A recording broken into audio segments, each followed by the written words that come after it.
Welcome to America, everyone. Land of the free, home of the brave, and home to Uncle Sam who will dig in your butt to get any little tax out of you he can, even though he can print all the money he wants. So today, we're going to go over why is it so hard to beat the market and how taxes play a major role in this. None of this is financial advice. I'm not a financial advisor. I'm just a dude on the internet. Knowledge. Now, this video is going to mainly focus on American taxes. I'm not going to go to other countries. And I'm going to show you a calculator I built so you can see how much you actually need to beat the market with taxes included. Now, when investing, there's two types of taxes. You have short-term capital gain and long-term capital gain. Essentially, on Intuit TurboTax, profits you made from selling assets you held for less than a year is called short-term capital gain. Alternatively, assets you held for longer than a year is known as long-term capital gain. So if you sell your stock and you've held it less than a year, short term, if you held it longer than a year, long-term capital gains. And each of these have different tax brackets. And I'm not going over like a Roth or a 401k or anything like this. I'm just doing a normal standard brokerage account, a normal taxed brokerage account. So let's go up here on my computer and you can see I made a calculator to find out how much you actually need to beat the market by if you're trading short-term stocks. If you're doing this in a normal tax brokerage account, you have to account for how much tax is going to come out, because is it even worth trading if you're just going to tax and all your profit would have just been better holding the S&P 500. So the calculator is organized in a couple ways. This is just standard SPY return S&P 500 and how much you would have put in. And then we'll do the taxes, and I have all the tax brackets. So I have the state, and then you come here for either short-term or long-term rate. So let's find out SPY's year-to-date return. I pulled up Robinhood, and so far we have had a 15.72% return. So let's just do 15.7 just to make it easy. And then let's say we had $10,000 in our trading account, and this calculator is assuming you put in $10,000 on January 1st, and then you got a 15.7 return as of that. So if you had $10,000 of trading, your return on SPY without taxes would have been $1,570. So that's how much you made just plopping in $10,000 on SPY at the beginning of the year. So let's say instead we wanted to use this $10,000 to actively trade. So we're going to have to account for how much taxes will eat up on our short-term capital gain. So we'll do a couple different examples of tax brackets and states to see which ones, like, why are you even trying to trade in that state, and which tax bracket makes the most sense. Now, of course, the tax bracket you'd want to be lower, but you don't really want to be living on $11,000. So I'd assume most of us are about 22% short-term federal rate. So let's type that in, 22%. And now we can see already, without accounting for state tax, we need a 20% return instead of the SPY's already 15.7% returns. Now, in order just to match of putting our money in and letting it sit there, we need a $2,012 gain to match a SPY return without taxes. So it's already getting higher. So beating market's already incredibly high. But if we had this $10,000 for trading instead, now we need a 20% return instead of a 15.7% return. Now let's go through a couple different states. So Alaska, great state to trade, 0% capital gains tax. And I have the links for where I got this information from if you want to go through it. So let's do a different one. So I'm in Michigan, and mine is 4.25, and we shall type that in. So now if I live in Michigan and I was in this tax bracket, I would need a 21.29% gain on the $10,000 to beat the SPY return.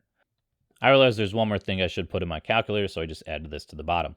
So I have my state tax, my federal tax. Now my total tax is 26.3% for short term. So anything I make is going to be taxed 26.3%. So instead of just having $10,000 in SPY, where I'd make $1,570, now I need to make 21.29% on this $10,000 just to match what I would have had holding in SPY. So I need $2,128 gain from the $10,000 invested. So this is just subtracting this percent gain versus the YTD on SPY. So I need to beat the market by 5.59% just to beat the market because of taxes, which is incredibly difficult. And let's say you're even in a higher tax bracket. Let's say you're in California, unfortunately, you poor souls. 13.3% taxes just for holding it.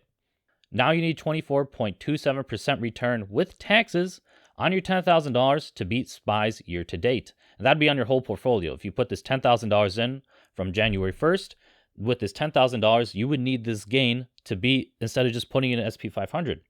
So you need to beat the market by 8.57%, which is insane. And most people in California probably aren't even in this 22% tax bracket. You're probably going to be in the 24 or 32 if you're working a tech job. Let's say you're in 24 instead.